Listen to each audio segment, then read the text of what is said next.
Salut tout le monde et bienvenue dans cette nouvelle analyse. Aujourd'hui, on plonge directement dans le vif du sujet avec l'Humhypno. L'idée, c'est vraiment de comprendre en un clin d'œil ce que cette méthode peut concrètement apporter face au stress et à la surcharge cognitive.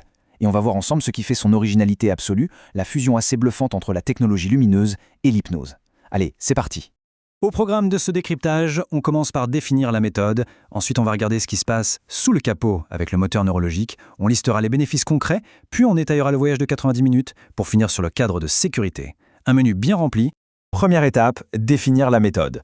Et spoiler, ça va bien au-delà de la simple lampe. C'est vraiment là que se trouve l'originalité pure de l'Humhypno. On n'est pas juste face à une lampe stroboscopique basique, non.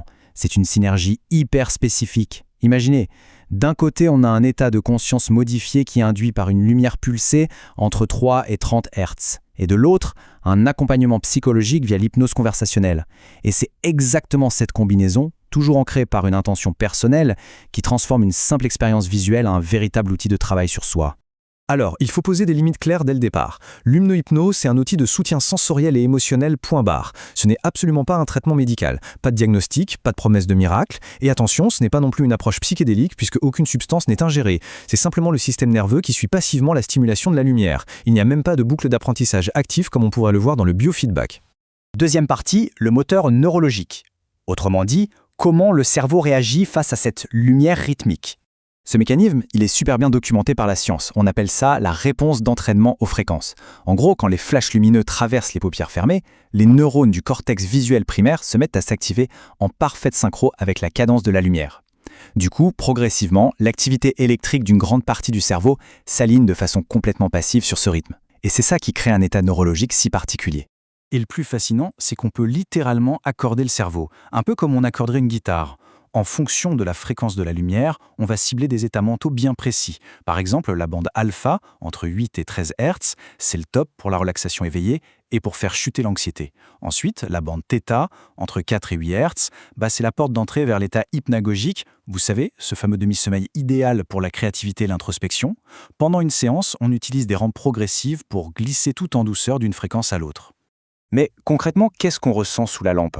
L'effet le plus fou et quasi universel, c'est l'apparition de phosphènes. Ce sont des couleurs ultra vives, des motifs géométriques complexes, genre des spirales ou des fractales.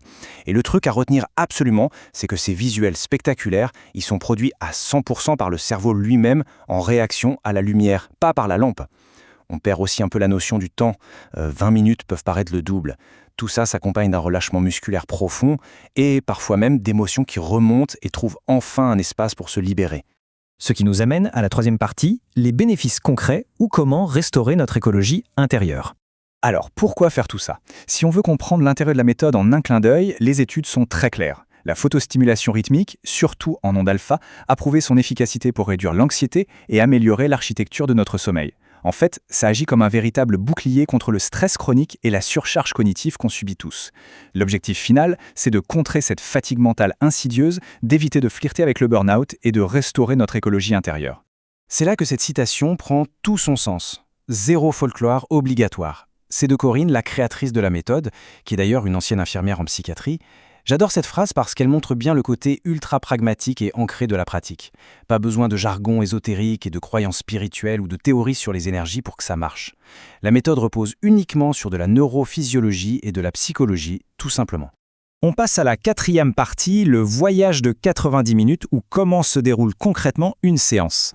Il faut bien comprendre que la lampe, c'est juste un rouage dans une mécanique bien plus vaste. Le protocole entier dure 90 minutes et suit 5 étapes millimétrées. D'abord, on définit ensemble une intention écrite. Ensuite, il y a une petite induction hypnotique très douce pour préparer le corps. C'est seulement après que la photostimulation démarre, répartie sur 4 phases bien distinctes. Puis vient le retour progressif à la réalité. Et enfin, la toute dernière étape qui vient vraiment sceller le travail accompli. Si on regarde la répartition du temps, un truc saute aux yeux.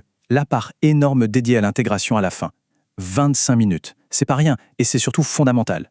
Pourquoi ? Parce que si on ne prend pas le temps de relier ce qu'on vient de vivre sensoriellement à notre intention de départ, si on ne met pas de mots dessus, les bénéfices risquent de s'évaporer super vite. Et c'est pile là que l'accompagnement humain prend toute sa dimension. Dernière étape de notre analyse, la sécurité et les limites de la méthode. Parce que oui, la photostimulation, ce n'est pas un gadget anodin. Il y a un cadre et des frontières de sécurité non négociables.